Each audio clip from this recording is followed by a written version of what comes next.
Hello बच्चों, चलिए इस प्रश्न को देखते हैं। किसी स्थान को चुंबकीय क्षेत्र से परिरक्षित करना है, कोई विधि सुझाइए। तो बच्चों, हमसे प्रश्न में पूछा गया है कि किसी भी स्थान को चुंबकीय क्षेत्र से परिरक्षित करना है, उसके लिए कोई एक विधि हमें बतानी है। तो बच्चों, हम सर्वप्रथम क्या देखते हैं, हम देखते हैं मुख्य अवधारणा।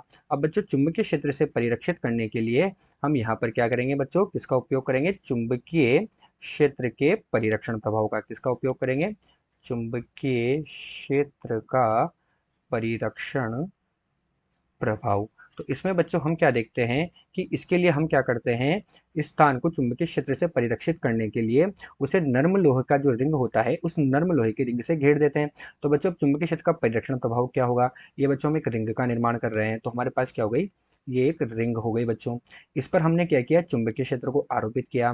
तो इधर तो हमारे पास चुंबकीय क्षेत्र का उत्तरी ध्रुव है और इधर क्या है बच्चों? दक्षिण ध्रुव है। और हम जानते हैं बच्चों, जो चुंबकीय क्षेत्र होता है, वो चुंबकीय क्षेत्र की जो दिशा होती है वो उत्तरी ध्रुव से दक्षिणी ध्रुव की ओर होती है।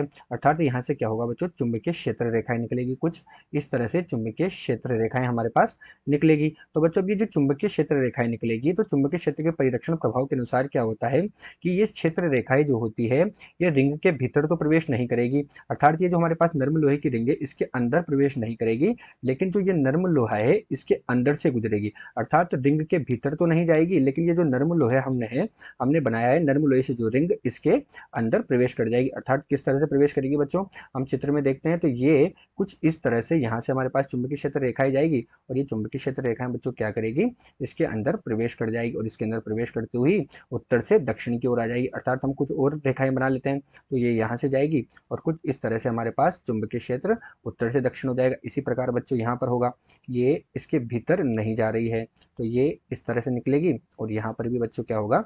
ये इस तरह से उत्तर से दक्षिण दिशा में आ जाएगी। तो इससे क्या होगा बच्चों, जो हमारा ये भाग है, जो नर्म लोहे की रिंग से हमने घेरा है, ये क्या हो जाएगा? परिरक्षित हो जाएगा। अर्थात ये कौन सा क्षेत्र हो गया हमारे पास? ये क्षेत्र हमारे पास हो गया परिरक्षित क्षेत्र। इस क्षेत्र को बच्चों क्या बोलेंगे? परिरक्षित क्षेत्र बोलेंगे। तो चुंबकीय क्षेत्र का परिरक्षण प्रभाव क्या हुआ कि उस स्थान को नर्म लोहे के रिंग से घेर देने से चुंबकीय क्षेत्र रेखाएं जो होगी, वो चुंबकीय क्षेत्र रेखाएं रिंग के अंदर तो प्रवेश नहीं करेगी, लेकिन जो नर्म लोहा है उसके अंदर से गुजर जाएगी। यही हमारे पास इस प्रश्न की मुख्य अवधारणा है। तो चलिए बच्चों, अब हम मुख्य अवधारणा के आधार पर प्रश्न को हल करते हैं। तो प्रश्न के हल में हमसे पूछा गया है कि किसी स्थान को परिरक्षित करने के लिए कोई विधि सुझाइए। तो हम लिख देते हैं, जो विधि है हमारे पास वो क्या है? उस स्थान को नर्म उस स्थान को नर्म लोहे के रिंग से घेर देना।